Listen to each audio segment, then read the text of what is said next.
I the a-hole for telling my wife we can adopt her nephews but not her niece? My wife's sister was recently found guilty of dealing to support her habit. She will be sentenced this week and is looking toward a long term because this is not her first time caught dealing. She has 3 children, 2 boys, 4 and 5, and a girl, 14. No one on her family's side wants to or are in a position to take the children except for me and my wife. However, I'm demanding 2 conditions. If we're going to take the children in, I want us to adopt them. I don't want 50 people looking over our shoulders trying to tell us what to do. If we're going to be legal responsible for them, I want to be able to parent them as we see fit. The second condition is that I'm willing to take the 2 boys but not the girl. The 2 boys have not had any rules in their lives and are terrors, but they're still young and can be taught right from wrong. The girl has gone past the point of no return. She's been suspended from school several times for things like fighting and smoking it up on school grounds. She once dated a 22-year-old with her mom's approval and they all lived in the same apartment. That didn't last long and now she's dating an 18-year-old who is a gang member. He was arrested when he was 14 on a home invasion charge but was released because it was his first time arrested and his age. This is a mess and we've been arguing about it for an entire week. I don't want to risk our financial and personal security, but my wife argued that we can't just throw her away. At this point we're not even sleeping in the same bed, but I'm not willing to open our house up to the girl and her lifestyle.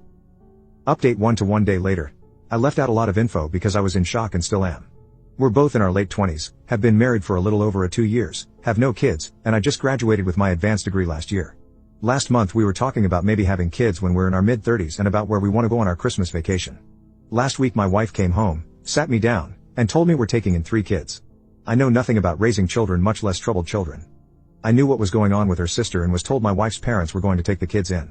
Apparently they decided they are too old to take care of 3 kids. Of everyone in her family, we are the most financially secure and have a house, so when everyone backed out, she volunteered without asking me. That was the crux of our argument until I realized that it was happening with or without my agreement.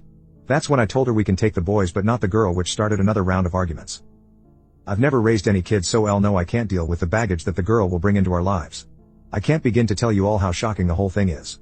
Sometimes I feel like I'm outside watching my life spin out of control. Update 2 months later. It's been a while and I decided to update since I saw some people are still reading my post and asking about my situation. I ended up leaving the house and talking to an attorney. Originally I just wanted to insulate myself and my assets from any damages that might be caused.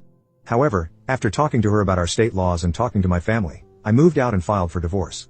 I still love my ex and knew she will be financially strapped taking care of 3 kids, so I signed the house over to her so at least she'll always have a roof over her head. I don't know the exact details, but the following is what I heard through friends. 1.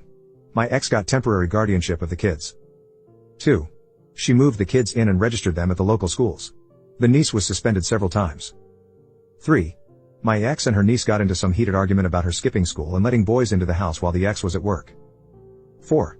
The niece and her friends cleaned the house of all valuables one day while my ex was at work and they left. No one knows where she's at. 5. Her family thinks I'm the devil and things would have gone much smoother if I stayed and helped her. Apparently her father and male cousins will rip my head off if we ever run into each other. One of the main reasons why I left was because I wanted to have kids of my own, and with 3 kids already, my chances were probably 0. I know it sounds selfish, but I really hate those kids and want ones of my own.